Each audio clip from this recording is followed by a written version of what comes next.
అంత్రాలు, తాయిత్తులు, జ్యోతిష్కాలు, ఈ గారిడిలు క్రైస్తవుడు చేయకూడదా? నేను ఆయన పూజించలేదే, ఆయన నేను ఆరాధించలేదే, ఆయన ఎవరో నాకు తెలియదే.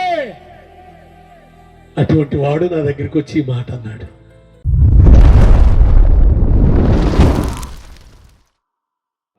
యాకోబాయి గారు మరి మంచి సాక్ష్యం కలిగిన వాళ్ళు, మంచి వాక్కు పరిచయం కలిగిన వాళ్ళు, వాక్కు సౌకర్యం కలిగిన వాళ్ళు. కాబట్టి సమయాన్ని దేవుని దాసులకు అందిద్దాం. మీరు కూడా శ్రద్ధగా ఆలకించండి. ప్రభు కార్యాలు జరిగిస్తాడు మీ పట్ల.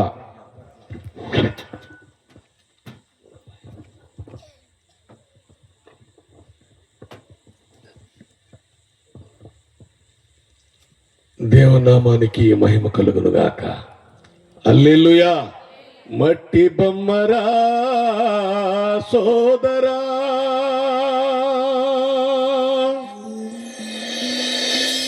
ఇది మాయ బొమ్మరా సహోదరా, ఆశతో నాది నాది అందువు, గర్వముతో ఎగిరి ఎగిరిపోయుదువు. ఆశతో నాది నాది అందువు, గర్వముతో ఎగిరి ఎగిరిపోయుదువు.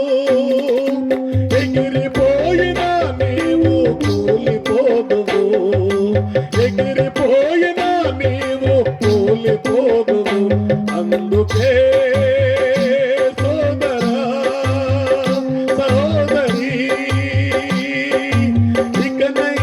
తెలుసుకో ప్రభు ప్రేమను, ఇకనైనా తెలుసుకో ప్రభు ప్రేమను. మట్టి బొమ్మరా సోదరా, ఇది మాయ బొమ్మరా సహోదరా, ఇది మాయ బొమ్మరా సహోదరా.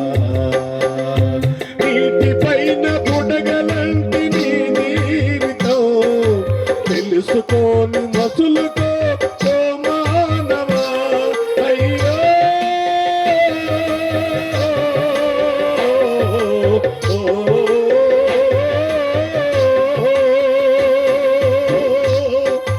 నీటి పైన బుడగలంటి నీ జీవితం తెలుసుకోని మసులుకో ఓ మానవా. అందుకే సోదరా, అందుకే సోదరి, ఇకనైనా తెలుసుకో ప్రభు ప్రేమను, ఇకనైనా తెలుసుకో ప్రభు ప్రేమను. మట్టి బొమ్మరా సోదరా, ఇది మాయ బొమ్మరా సహోదరా, ఇది మాయ బొమ్మరా సహోదరా. దేవుడికి స్తోత్రం. నువ్వెవరో నేనెవరిని, అది ఈ రాత్రి అయ్యగారు ఇప్పటి వరకు చెప్పారు కదా స్వస్థతల గురించి. అస్సలు మనం ఎవరో ఇప్పుడు తెల్లారిపోద్ది ఇయ్యాల, అది సంగతి. తెల్లారిపోవటం మీకు ఇష్టమేనా? అది స్వస్థతల గురించి విన్నారు కదా. అసలు సత్యం ఎక్కడికి వెళ్తాం ఇప్పుడు, అది కావాలి మనకి. దేవునికి స్తోత్రం కలుగును గాక. హల్లెలూయా. ప్రభువును తెలుసుకున్నవాడు, తెలియనివాడు అందరూ కూడా ఈ భూలోకం నిడిస్తే ఎక్కడికి వెళ్తారు, అది మనకు కావాలి ఈ సభలో. ఎందుకంటే నీ పాపాలు క్షమింపబడాలి, నీకు మారు మనసు కలగాలి, పరమ తండ్రి యొక్క పక్షమును నువ్వు కూర్చోవాలి. చప్పట్లు కొట్టండి ఒకసారి గట్టిగా. దేవునికి స్తోత్రం కలుగును గాక. దైవజనులకు అందుకనే ఈ మంచి భారాన్ని ఇచ్చారు వారికి. వారు నన్ను ఎంతగానో ప్రేమపూర్వకంగా ఆహ్వానించారు దైవజనులు. యెహోషువ గారికి, అమ్మగారికి, వారి కుటుంబీకులకును, సంఘ బిడ్డలకును, ఏదీకి అలంకరింపబడిన దైవజనులకి అందరికీ వందనాలు.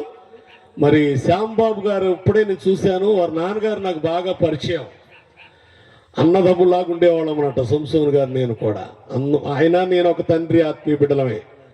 ఏలీ గారు అన్నమాట, చెక్కపల్లి ఏలీ గారి శిష్యులం మేము. ఆయన మాకు భక్తి నేర్పారు. సంసోన్ గారు వైజాగ్ వెళ్ళి దేవుని పిలుపుని బట్టి వారు అక్కడ సేవ చేస్తున్నారు. మేము చెక్కపల్లి నుంచి ఏలూరు వచ్చి మేము సేవ చేస్తున్నాం. చక్కటి వర్తమానం అందించారు దైవజనులు, వారికి నా హృదయపూర్వక వందనాలు. దేవునికి స్తోత్రం కలుగును గాక. అయితే ఈరోజు నేను వాక్యం చెప్పట్లేదు. యెహోషువ గారు అన్నారంటే, అయ్యా మీరు సాక్ష్యం చెప్పండి అన్నారు. నా సాక్ష్యం అంత పెద్దగా బాగోదు, కానీ కొద్దిగా వినండి ఓపిక. అమ్మా అడ్డు చూస్తున్నారేంటి? ఏంటి ఇటువంటి సాక్ష్యం తీసుకొచ్చి పెట్టారేంటి మా ఎదురనే? అలా అనుకోమోకండి. నా వ్యక్తిగత సాక్ష్యం కొద్దిగా చెప్పి నేను ముగిస్తాను. ఎందుకంటే టైం అయిపోయింది కాబట్టి రేపు పొద్దున మళ్ళీ మీరు పెందరకాడ ఇక్కడ రావాలంటే నేను కొద్దిగా తొందరగా మిమ్మల్ని వదలాలా. దేవుని స్తోత్రం కలుగును గాక. హల్లెలూయా. ఒక వాక్యం చూసుకుందాం. యెషయా గ్రంథము 66వ అధ్యాయము 13వ వాక్యం జ్ఞానం చేద్దాం త్వరగా. ఒకని తల్లి వానిని ఆదరించినట్లు నేను మిమ్మలను ఆదరించదును. గట్టిగా కొట్టండి చప్పట్లు. ఇప్పుడు దేవునికి స్తోత్రం కలుగునుగా. దేవుని పిల్లారా, కొద్ది నిమిషాలు నా సాక్ష్యాన్ని మీరు పంచుకోవాలని వినాలని ఆశపడుతున్నాను. ఎందుకంటే అయ్యగారు సాక్ష్యం చెప్పమన్నారు నన్ను. సాక్ష్యం నేను పంచుకుంటున్నాను.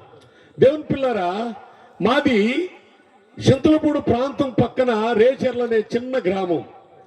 ఆ గ్రామంలో ఒక అన్యుల కుటుంబంలో నేను జన్మించాను. అయితే కులం చెప్తాను. నేను సాక్ష్యం వచ్చినప్పుడు కులం చెప్తాను. కులం మీద మాత్రం నా పునాదేయను. నేను ఒక కాపు కుటుంబంలో వచ్చి రక్షింపడ్డాను. ఒక అన్యుడిగా నేను జన్మించి కాపు కుటుంబంలో వచ్చి రక్షింపడ్డాను. అయితే చింతలపూడి పక్కన గ్రామము రేచర్ల అనే గ్రామంలో మా తాతగారు మంచి పేరు ప్రతిష్టలు కలిగిన వాడు. మా ఇంటి పేరు నల్లగోపు సుబ్బయ్య గారు అని అంటే మా తాతగారు. మా తాతగారు భౌభంగా ఆస్తిలో గొప్పవాడంట. మాకు తెలియదు. మా తాతగారికి మా నాన్నగారు ఒక్కడే కుమారుడు. ఆయన పేరు నల్లగోపు వెంకటేశ్వరరావు గారు.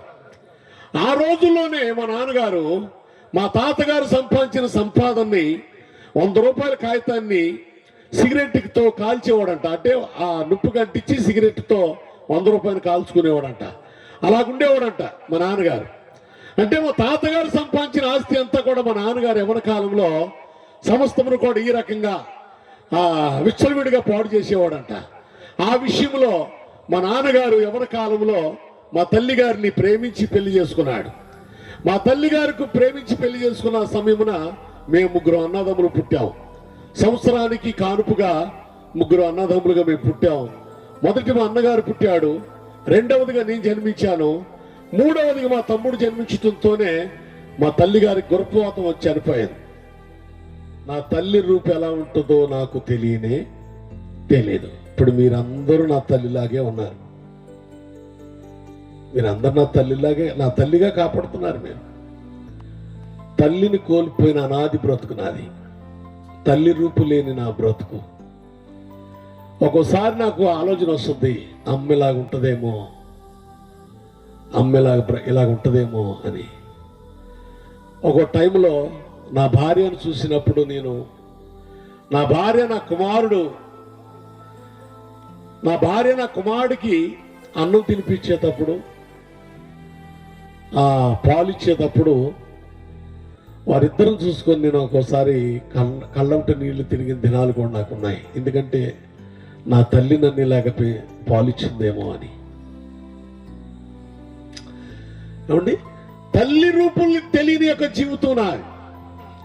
అటువంటి జీవితంలో తల్లి చనిపోవడంతోనే 3 అనాథులు అయిపోయాం.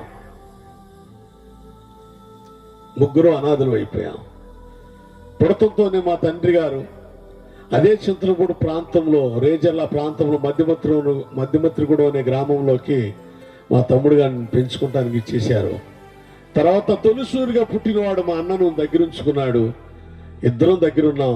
మా నాన్నగారు కూడా మమ్మల్ని వదిలేసి వెళ్ళిపోయాడు.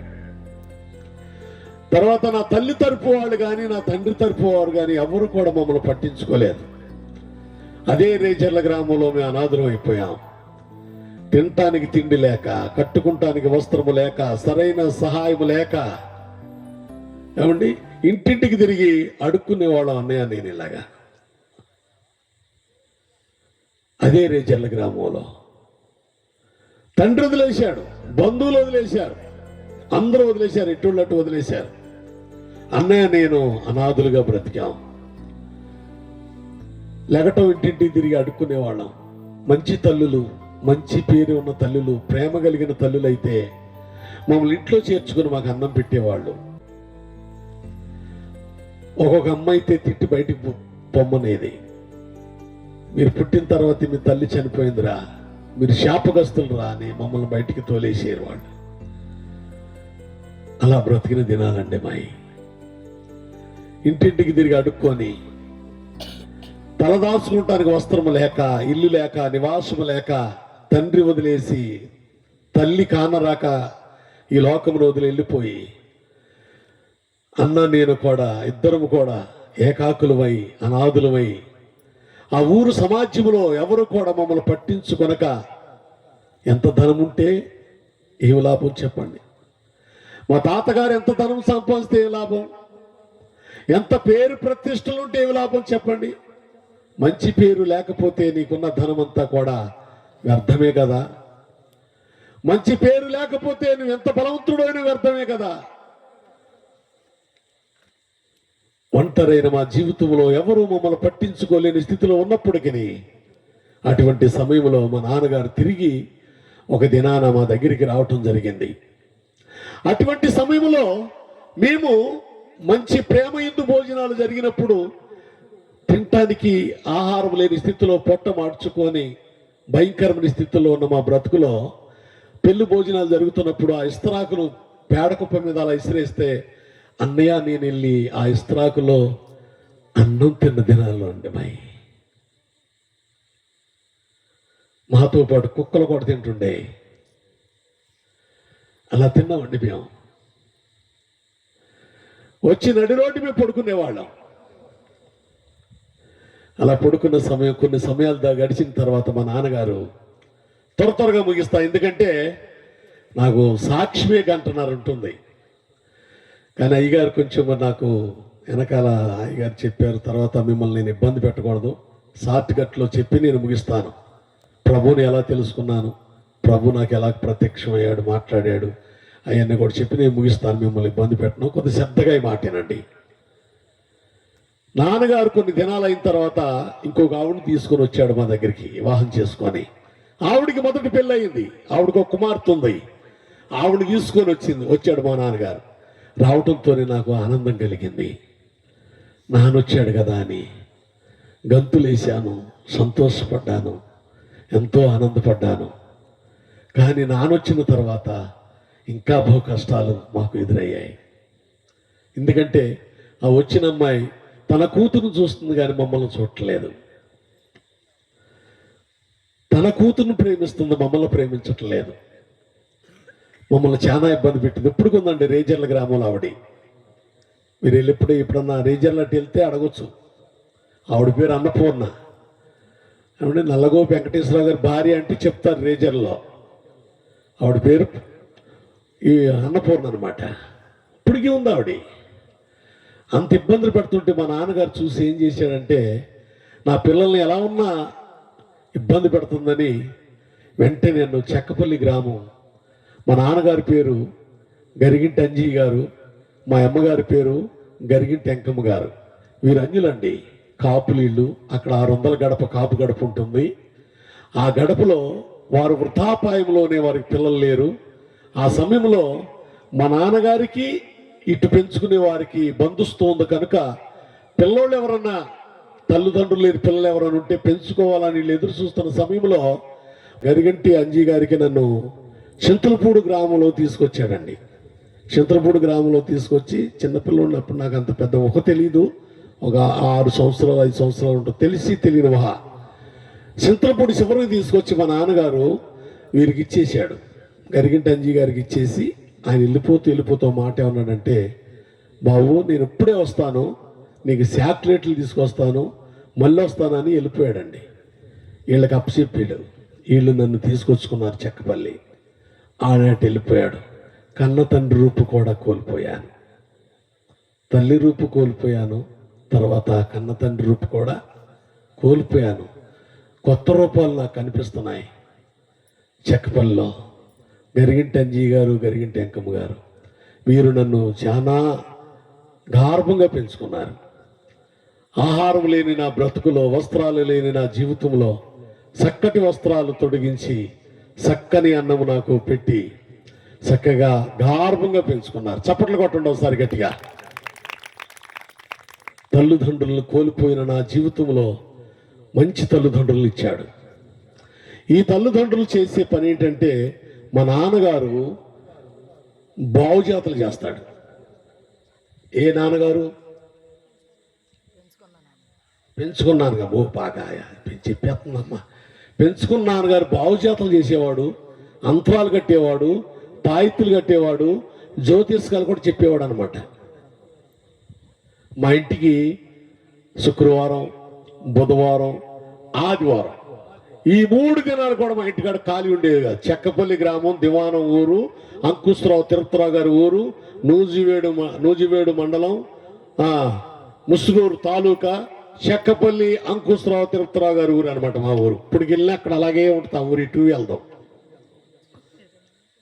మీరు వెళ్ళి కనుక్కోండి. సాక్ష్యాలండి, సజీవ సాక్ష్యాలు చెప్తున్నాను మీకు. పొద్దు కూగితే చీకటి పడితే మా ఇంటికి ఎవరు వచ్చేవాడు కాదు. ఎందుకంటే మా ఇల్లు దెయ్యాల కొంప. ఏ కొంప? అయ్యా అటు చూసుకుంటారేంటి? నాకు చూడండి, మా నాన్నగారు బావుజాతలు చేసి అంతరాలు తాయిత్తులు కట్టేవాడు కాబట్టి మా ఇంటికి వచ్చేవాడు కాదు. మా ఇంటికి వచ్చేది ఎవరంటే, అయ్యి బాబాయ్ బైబిల్ పట్టుకునే క్రైస్తవులే. మా ఇంటికి వచ్చేది క్రైస్తవులేనండి. ఒక ఆవిడ పేరు మరియమ్మ, ఒక ఆవిడ పేరు మార్తమ్మ, ఒక ఆవిడ పేరు సువార్తమ్మ, అంతూను, ఆదోను, ఇల్లే వచ్చేది మా ఇంటికి. గీత పోయిందని ఒకళ్ళు, మా పిల్లోడు ఏడుతున్నాడు అని ఒకళ్ళు, అంజిగారు మా పిల్లోడికి అంతరం కాటండి. మళ్ళీ వీళ్ళు ఆదివారం చర్చికి వెళ్తారు. ఎక్కడికి వెళ్తారు వీళ్ళు? ఆదివారం. నాకు ఇప్పుడు తెలిసిందండి, ప్రభుని తెలుసుకున్నాక తెలిసింది, క్రైస్తవులు అంతరాలు కూడా కట్టించుకుంటారా అని. క్రైస్తవులు అప్పుడు నవ్వుతున్నారంటే నాకేదో కొంచెం మీ విషయంలో కొద్దిగా మీరు కూడా వెళ్ళారు అనిపిస్తుంది. అంతరం మా నాన్న ఏం చేసేవాడంటే, ఒక ఆవిడ వచ్చి అంతరం కట్టమని, ఆ అంతరం కట్టమన్నప్పుడు మా నాన్నగారు ఏం చేశాడు, అది చిన్న అనేవాడు అనమాట. చిన్న ఆ చాట్లోని బూడిద తీసుకురారా అనేవాడు. ఆ చాట్లోని బూడి తీసుకొచ్చి ఆ చాట్లో, ఆ పొయ్యిలో ఉన్న బూడి చాట్లో పోసి, ఆ చాట్లో ఉన్న బూడిద మీద మా నాన్న ఏం చేసేవాడు అంటే అంతరం పత్తి వేసేవాడు. 4 చక్రాలు గీసేవాడు. సందమాలో 4 చక్రాలు గీసి దాని మీద 4 పలకలుగా 4 దిక్కులుగా గీసి 1 2 3 4 అని 4 అస్త్రాలు వేసి 116 ధనం అందుట్లో పెట్టమనేవాడు. గీతలు పోయిన వాళ్ళు, బంగారం పోయిన వాళ్ళు, ఇటువంటి వాళ్ళు వచ్చేవాళ్ళు అనమాట పత్తి వేయించుకోవడానికి. నేనేం చేసేవాడిని అంటే, ఆ డబ్బులు నేను తీసుకునేవాడిని. వేసేది ఆయన, డబ్బులు తీసుకునేది నేననమాట. వేసేవాడు 116 ఇచ్చేవాళ్ళు, వెళ్ళిపోయేవాడు. అవి దొరకో తెలియదు ఊగినే. ఏ నాన్నగారు అంటే, ఉత్తిదేరా మరి మనం బతకాలి కదా, పట్టుకుడి కోసం అనేవాడు ఆయన. అది ఉత్తిదే అనేవాడు, అందుట్లో నిజం లేదు అని అనేవాడు. ఒక పిల్లడిచి తీసుకొచ్చేవాడు అంతరం కట్టమని. మా నాన్నగారు అనేవాడు, అరే చిన్న అదిగా చీపురు కట్ట పుల్ల ఒకటి తీసుకురారు అనేవాడు. ఆ పుల్ల తీసుకొచ్చి నేను మా నాన్నగారికి ఇస్తే దాన్ని 3 ముక్కలుగా ఇరిసి దారబద్దుతో చుట్టేసి దాన్ని పసుపు కుక్కలు రాసేసి సాంబ్రాన్ దోప వేసేసి 116 లీమని దాన్ని పుల్ల మీద పెట్టి తీసుకెళ్ళమనేవాడు. ఏనాన్న ఏంటంటే, బతకాలరా మనం పట్టుకుడి కోసం, దీనివల్ల ఉపయోగం లేదనేవాడు ఆయన. అంతరాలు, తాయిత్తులు, జ్యోతిష్కాలు, ఈ గారిడీలు క్రైస్తవుడు చేయకూడదా?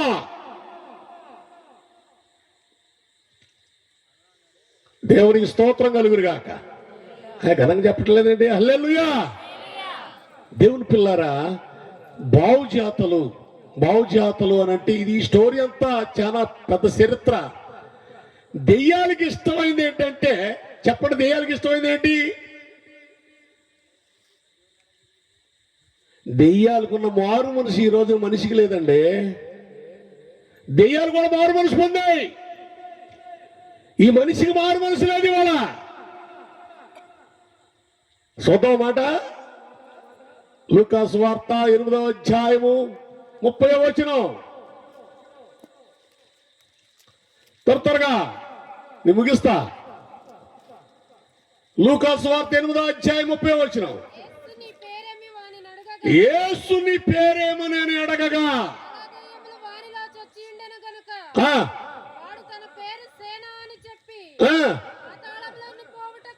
పాతాళమునకు పోవుటకు అబ్బబ్బబ్బబ్బా ప్రార్థన చేస్తున్నాయండి దెయ్యాలు. ప్రభువుకు ప్రార్థన చేస్తానే, అయ్యా పాతాళంలోకి మమ్మల్ని పంపొద్దు. ఓ ఈ మనిషి పాతాళాన్ని పోవడానికి ఇష్టపడుతున్నాడు ఇవాళ. లేనిపోయిన అలవాట్లన్నీ తెచ్చుకొని ఈ మనిషి పోవటానికి ఇష్టపడుతున్నాడు పాతాళానికి. ఈ మనిషి పాతాళానికి వెళ్ళకొకరు ఉండటానికి, నరకానికి వెళ్ళకొకరు ఉండటానికి ఈ మానవుడు దేవుని పోలికై ఉన్నాడు కనుక, తల్లి గర్భముందు ఈ మానవుడు సృష్టించాడు కనుక ఆ పరలోకము నుండి దిగి ఎందుకు వచ్చాడో తెలుసా? ఈ పాతాళములో ఉండి నిన్ను విడిపించి ఆయన రాజ్యానికి చేర్చడానికి ఆయన ఈ లోకానికి వచ్చాడు. నువ్వు మానవుడు అయితే, మనిషి అయితే గమనించు ఈ వార్త. దేవునికి స్తోత్రం కలుగును గాక. హల్లెలూయా. దెయ్యాలంటారండి పాతాళానికి వెళ్ళొద్దు ప్రభువా, మమ్మల్ని అటు వెళ్ళవద్దు. అదిగో వాటికి ఇష్టమని ఏంటంటే ఇప్పుడు పందులు గుంపంట. ఏ గుంపంట? పందులు గుంపంట. మా నాన్నగారు ఈ పందులు పెంట కాల్చి ఈ తాయిత్తులు ఇలా ఉంటాయి దూరంలాగా, వాటిల్లో పెట్టి అంతరగట్టి పంపించేసేవాడు అన్నమాట. దెయ్యాలకి ఇష్టమైంది ఇది. ఇవన్నీ చేసేవాడు. కొంతకాలం ఇలా చేస్తా నా యవ్వన కాలం వచ్చిన తర్వాత అన్నిటికీ బానిస అయిపోయానండి. నేను బానిస అయిపోయాను. తాగుడికి బానిసయ్యాను, వ్యభిచారానికి బానిసయ్యాను. భయంకరమైన స్థితిలో పెంచిన తల్లిదండ్రులు తిరుగుబాటు చేసి వారిని కొట్టి హింసించి నా ఇష్టానుసారంగా బ్రతకటం ప్రారంభించాను. వాయా వరుస లేని బ్రతుకులు బ్రతికాను యవ్వన కాలంలో. నేను బ్రతికినట్టు ఈ ప్రపంచంలో ఎవరో బ్రతకలేదు. ఇక అలా బ్రతికాను. నేను తాగని మత్తు పదార్థం లేదండి. అన్ని బ్యాండ్లు తాగాను. తాగి ఎక్కడ పడిపోయానంటే ఏలీ గారు చర్చి కాడ పడిపోయేవాడిని. చెక్కపల్లి ఏలీ గారు దైవ స్వరూప సవాసం కలిగిన చర్చి అక్కడ ఉంది. ఆ చర్చి ఎదర అదంతా గవళగూడెం అనమాట. అది గవళగూడెంలో ఈ దుకాణం ఉండేది, కళ్ళు దుకాణం. అక్కడ తాగి పడిపోయేవాడిని. అక్కడ కూడా క్రైస్తవులే. నా ఎదురు కూడా ఉండేవాడు. ఆడి పేరు అంతా ఇప్పటికీ ఉన్నాడు స్నేహితుడు అక్కడ చెక్కపిల్ల. నా పేరు సత్యనారాయణ, వాడి పేరు అంతాను. నా లోటలు తాగనేవాడు. నేను అరే అంతాను లోటలు దగ్గర పోటాపోటీకి తాగేవాడు అనమాట.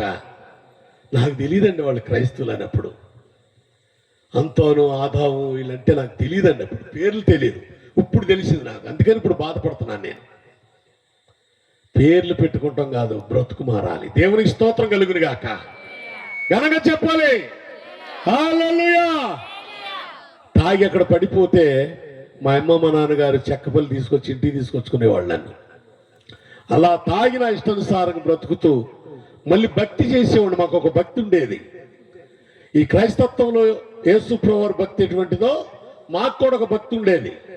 ఏంటి ఆ భక్తి అంటే, మా పితృలు ఆరాధిస్తున్న దేవతలు దేవుళ్ళు అనేవాళ్ళు 3 మంది ఉండేవాళ్ళు.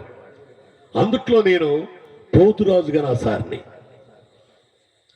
తలకాయల కింద కాల్చి ఇక్కడ ఎవరుంటారంటే ఇందులో మీరందరూ క్రైస్తవులు కదా. నేను ఈ మాటలు చెప్తున్నా అనుకుంటున్నారా? చెప్పాలంతే. పోతురాజుగా నా సార్ నేను. నా గనం లేదు, పోవలేదు, యాక్షన్ చేసేవాడు అనమాట. వాడు డ్రమ్ము మీద దెబ్బ ఎట్టుతూనే ఒళ్ళు పులకరించేవాడిని. ఇలా అంటుందేమో నన్ను వచ్చి అడిగేసేవాడు, ఎవరెవరు మీరండి? పోతురాజు అనేవాడు. పోతురాజు అనేప్పటికీ నిమ్మకాయ యాపలు ఎల్లి బండలు నా చేతిలో పెట్టేవాడు. నిజం అనుకునేవాళ్ళు. మాయ బిడ్డ ప్రజలు మాయ అండి. వాళ్ళు ఏదంటే నమ్మేస్తారంతే, ఏదన్నా నమ్మేస్తారు. అలాగా గారిడీలు చేస్తూ అనేక ప్రాంతాల్లో అనేక పుణ్యక్షేత్రాలు శబరిమల కూడా మాలేసుకొని వెళ్ళి ఎన్నెన్నో పుణ్యక్షేత్రాలు తిరిగి ఎక్కడికి వెళ్ళినా నా బ్రతుకు మారలేదండి, నా జీవితం మారలేదండి. పెంచిన తల్లిదండ్రులు కూడా మర్చిపోయానండి.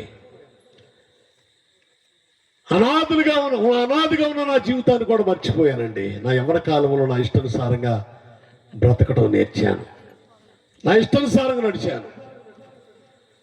భక్తి అదొక భక్తి. తాగి మళ్ళీ భజన చేసేవాడిని, తాగి కోలాటాలు వేసేవాడిని, తాగి చిట్టుదాలాలు పని చేసేవాడిని, తాగి మళ్ళీ అక్కడికి వెళ్ళి ఏదో భక్తి చేసేవాడిని. సత్యమనేదెక్కడముందని నిత్య జీవమనే ఎక్కడ నాకు దొరికేనని ఎందరినో మోక్యాను, ఏమేమో చేశాను, ఎందరినో మోక్యాను, ఏమేమో చేశాను, చివరికదే నీలోనే కనుగొన్నాను. యేసయ్యా చివరికదే నీలోనే కనుగొన్నాను.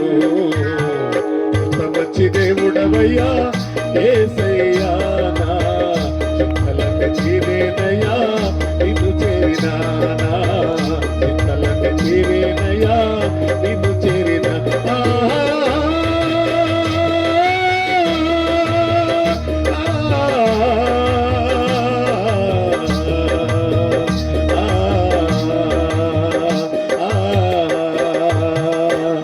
దేవునికి స్తోత్రం, ఘనంగా చెప్పాలి హల్లెలూయా, హల్లెలూయా. భయంకరమైన వ్యాధి వచ్చిందండి నాకు. లోకంలో తిరుగుతూ విచ్చలవిడిగా బ్రతుకుతూ భయంకరమైన వ్యాధి వచ్చేసింది.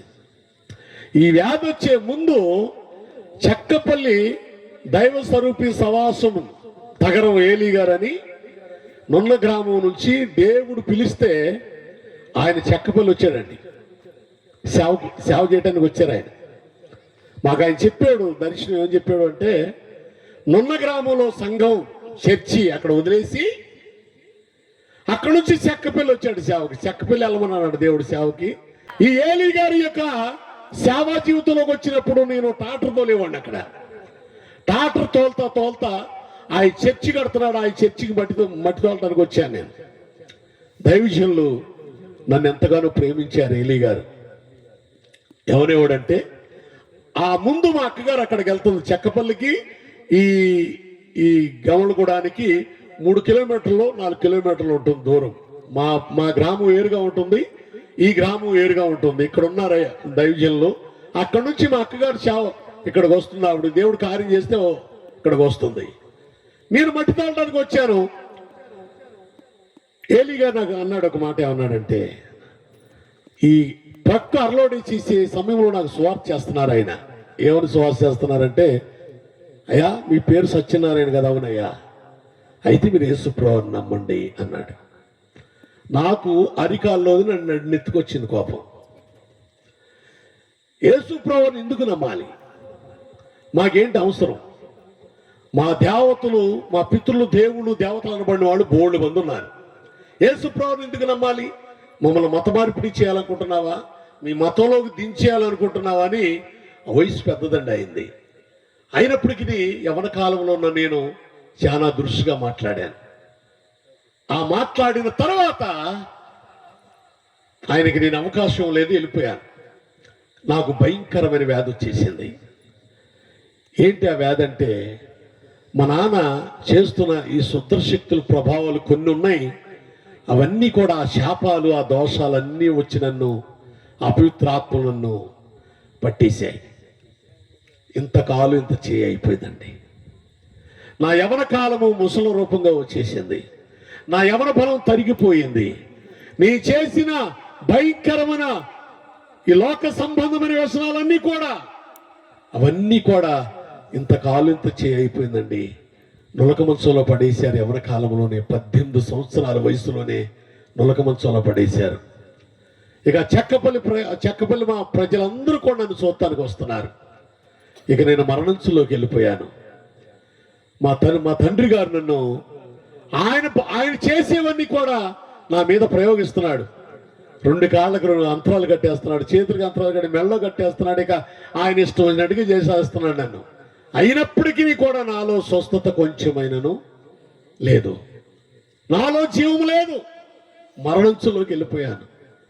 మా కాపు జాతి అంతా వచ్చి చూస్తున్నారు నన్ను. నేను చాలా చక్కగా పాటలు పాడతానండి. ఘంటసాల పాటలు చక్కగా పాడతాను. లోక సంబంధమైన దేవతల మీద కానీ ఆ దేవుడు చాలా చక్కగా పాడతాను. నా స్వరం చాలా బాగుంటుంది, చాలా బాగా పడతాను. డ్రామాలు వేసాను. ఇలాగ జీవిస్తున్న సమయంలో నా మరణంచులో వారందరూ నన్ను, ఆ గ్రామస్తులు, నా స్నేహితులైన వారు, నాతో కలిసి తాగిన వారు, నాతో కలిసి చెడు సవాసంతో జీవించిన స్నేహితులు అందరూ కూడా నన్ను చూస్తానికి వస్తున్నారు. నాకు ఏమీ తెలియట్లేదు. ఇక మరణంచులోకి వెళ్ళిపోయాను. మా అక్కగారు మామిడి చెట్టు సత్యవతమ్మ గారని, మా మేనమామ గారి భార్య ఏలీ గారి చర్చికి వస్తుంది. ఆవిడ కూడా చూస్తానికి వచ్చి చిన్న ప్రార్థన చేసిందంట. ఇప్పుడు కొట్టండి గట్టిగా సపట్లుగా. హల్లెలూయా, హల్లెలూయా. ఆవిడ నా తలకాడికి వచ్చి చిన్న ప్రార్థన చేసిందంట. ఆవిడ ఇప్పటికి ఉందండి. ఆవిడ చెక్కపిల్లో మనకు యూట్యూబ్ ఛానల్ ఉంది. ఆ ఛానల్ నేను తర్వాత చెప్తాను, అది ఓపెన్ చేయండి. ఆవిడ కాపాడుతుంది. ఏమండి, ఆవిడొచ్చి ప్రార్థన చేసిన తర్వాత ఆ రాత్రి నా రక్షకుడు నాకు ప్రత్యక్షమయ్యాడు. కొట్ట చప్పట్లు ఒకసారి. హల్లెలూయా, హల్లెలూయా. ఒక రాత్రి వేళ సమయం, మధ్యరాత్రి వేళ సమయంలో ఆయన నా దగ్గరికి వచ్చి అంటున్నాడు, నా చెయ్యి ముట్టి అంటున్నాడు, నా కుమారుడా, నేను నిన్ను స్వస్థపరుస్తున్నాను, నేను నిన్ను స్వస్థపరిచి లేపుతాను, నువ్వు నా పని చేస్తావా? నా మొదటి దర్శనం అదేనండి. నేను చర్చికి వెళ్ళలేదండి. దైవజనుడి మీద తిరుగుబాటు చేశాను నేను. నువ్వు నన్ను మత మార్పిడి చేద్దాం అనుకుంటున్నావా? నీ మతంలో నన్ను దించేద్దాం అనుకుంటున్నావా అని అనుకున్నాను. కానీ ఆయన యొక్క శక్తి, ఆయన దేవుడి పిలుపు మీద చెక్కపల్లి వచ్చారని కానీ, ఆయన వెనకాల రక్షకుడి యొక్క అభిషేకం ఉందని కానీ నాకు తెలియదండి. మా అక్కగారు ఈ ప్రార్థించి ఆ రాత్రి ప్రభు నాతో మాట్లాడి తెల్లారేపటికి నాకు నా శరీరంలో ఏదో ఒక గొప్ప జీవము బలం వచ్చినట్టుగా అయిపోయింది. దేవుని నామానికి మహిమ కలుగును గాక. హల్లెలూయా.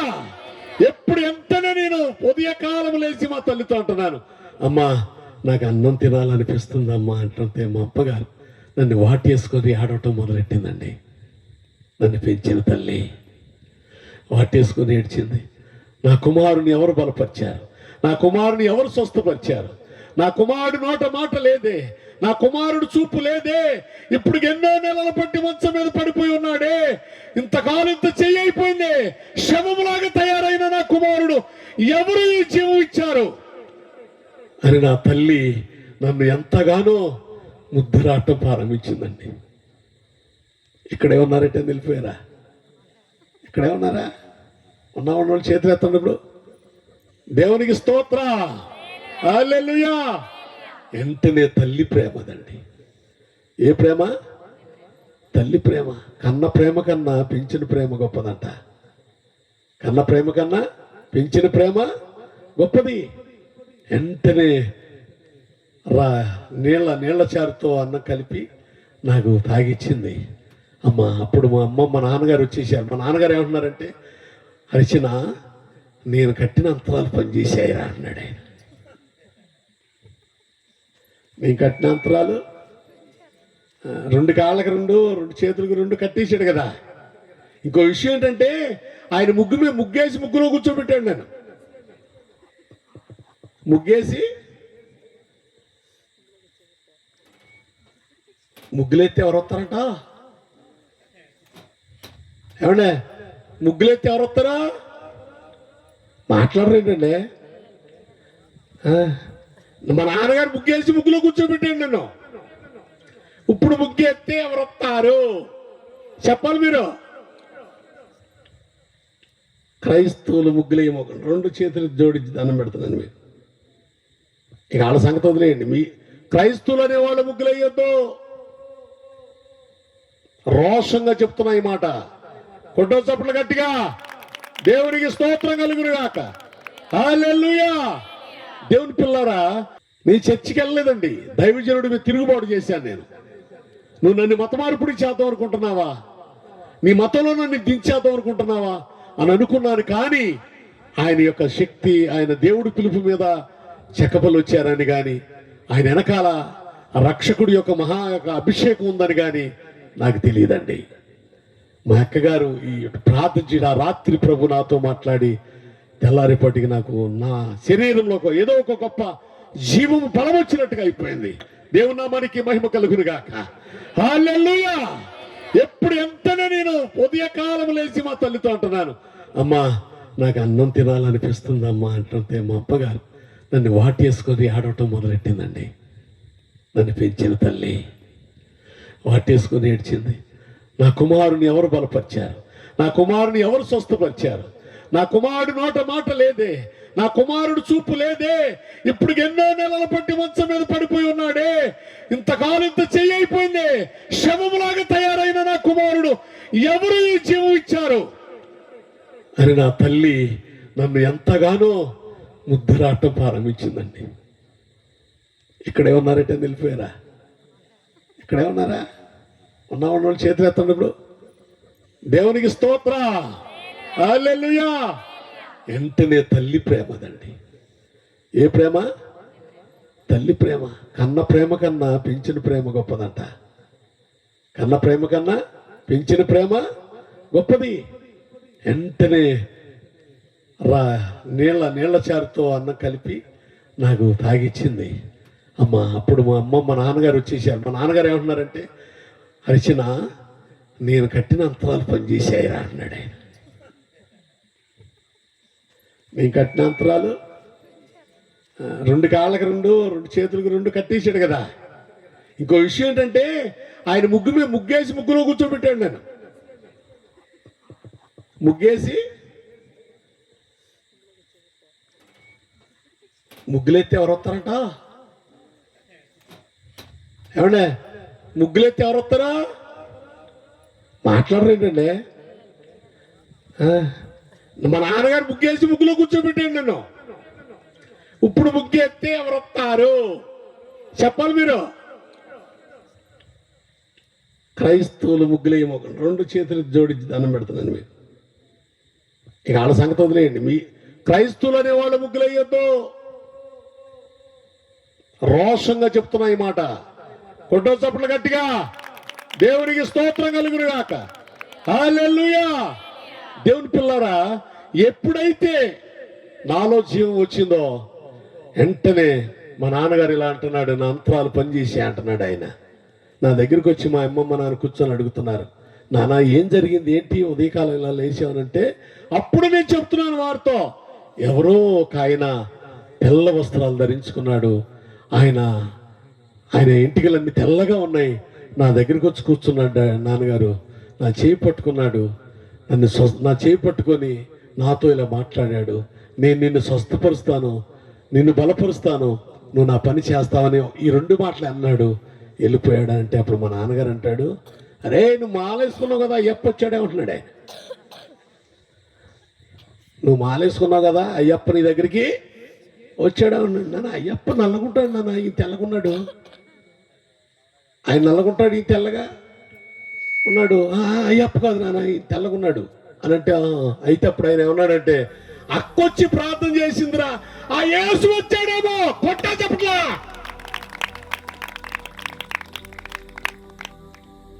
ఆయన అంటున్నాడు అనమాట, అప్పుడు అక్కొచ్చి ప్రార్థన చేసిందిరా, ఆ యేసు నీ దగ్గరికి వచ్చాడేమో. అప్పుడు అవునానా, ఆ యేసే నా దగ్గరికి వచ్చాడు, నేనెవరో ఆయనకి తెలియపోయినా, నేను ఆయన ఆరాధించకపోయినా, ఆయన పూజించకపోయినా, తల్లి గర్భంలో పిండముగా ఏర్పరిచింది మొదలుకొని ఆయన ప్రణాళిక నా మీద ఉంది కనుక, నేను నశించిపోవడం వారికి ఇష్టం లేదు కనుక, నాకు తల్లిగా తండ్రిగా ఆదరణై నిన్ను కాచి కాపాడుకుంటూ, నేను ఆయన పూజించలేదే, ఆయన నేను ఆరాధించలేదే, ఆయన ఎవరో నాకు తెలియదే, అటువంటి వాడు నా దగ్గరికి వచ్చి ఈ మాట అన్నాడు. ఆయనకి నేనేమై ఉన్నాను, ఎందుకో ఆయనకి నా మీదంత ప్రేమ,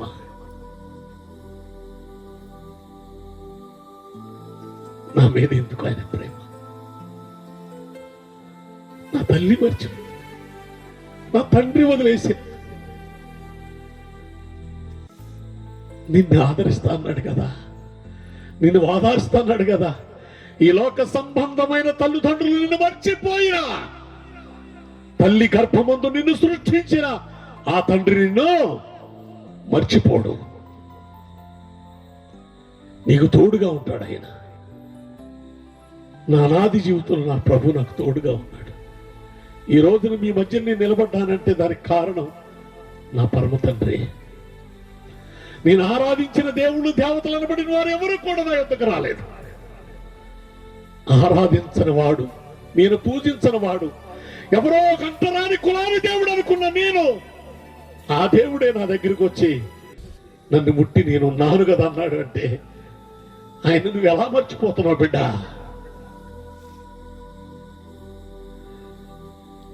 ఆయన బైబిల్ పట్టిన నీవు, ప్రార్థిస్తున్న నీవు, సన్నిధికి వెళుతున్న నీవు, ఆయన దర్శనం లేకుండా ఎలా బ్రతుకుతున్నావు?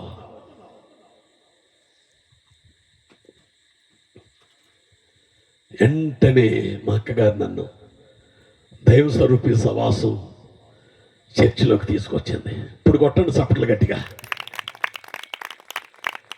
అక్కడ ఏలీ గారు ఉన్నారు. రూపు లేదు నా దగ్గర, ఏ రూపు లేదు. సావు బతుకుల్లోకి వచ్చాను. చూశారు, నా కొరకు ప్రార్థించారు. పొట్ట కట్టుకున్నాడు, భక్తి నేర్పాడు, నా ఆత్మకు రక్షణ ఇచ్చాడు. ఆయన మార్గం ఎటువంటిదో నాకు తెలియపరిచాడు దైవజనుడు. దేవునికి స్తోత్రం కలుగును గాక. నా కొరకు పొట్ట మార్చుకున్నాడండి, ఉపవాసం ఉన్నాడండి. ఆయన నాకు సంబంధి, నాకే బంధువు కాదు ఆయన, నా రక్త సంబంధి కాదు ఆయన. ఆయన ఎవరో?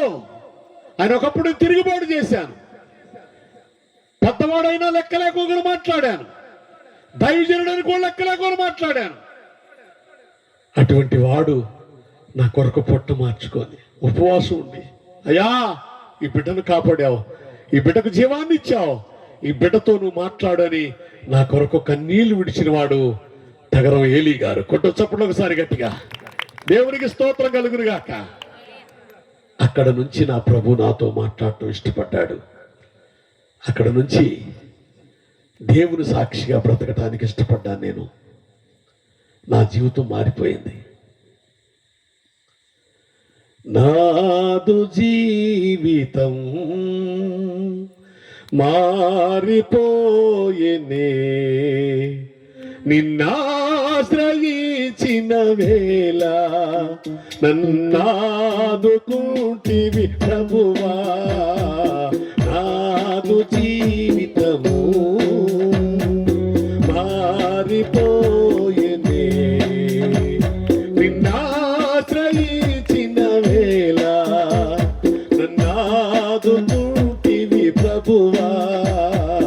నాదు జీవితము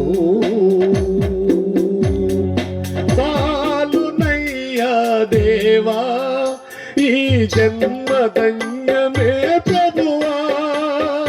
చాలునయ్యా దేవా, ఈ జన్మధన్యమే ప్రభువా. పాపపు కూటము విడచి నీ దరి చేర్చితివయ్యా, నన్నాదుకుంటివి దేవా. నాదు జీవితము మారిపోయినది నిన్నాశ్రయించిన వేళ, నన్నాదుకుంటివి ప్రభువా. నన్నాదుకుంటివి ప్రభువా. నన్నాదుకుంటివి ప్రభువా. దేవునికి స్తోత్రం, హల్లెలూయా. దేవుని పిల్లలారా, నాకు వివాహం అయింది. వివాహం అయిన తర్వాత నన్ను పెంచుకున్న తల్లిదండ్రులు, ఇప్పుడు నాకు ఎంతమంది తల్లిదండ్రులే చెప్పండి. ఇప్పుడు మీరు ఇప్పుడు చెప్పాలి. ఇక ముగిచ్చేస్తానులే, నిద్రలో జారిపోతున్నారు మీరు. ముగిచ్చేస్తానులే. ఇప్పుడు నాకు ఎంతమంది తల్లిదండ్రులు చెప్పండి అమ్మా, మీరు చెప్పండి రా. జన్మనిచ్చిన తల్లిదండ్రులు ఇద్దరు, పెంచిన తల్లిదండ్రులు ఇద్దరు, ఆత్మీయ తల్లిదండ్రులు ఎంతమంది అయ్యారు? ఇప్పుడు నా జీవితాన్ని కట్టింది ఎవరో? ఆత్మీయ తల్లిదండ్రులు. దేవునికి స్తోత్రం కలుగునుగాక. హల్లెలూయా. నా జీవితం కొరకు, నా బ్రతుకు కొరకు ప్రార్థించింది ఆత్మీయ తల్లిదండ్రులు. వారే తగరం ఏలీ గారు, అమ్మగారు.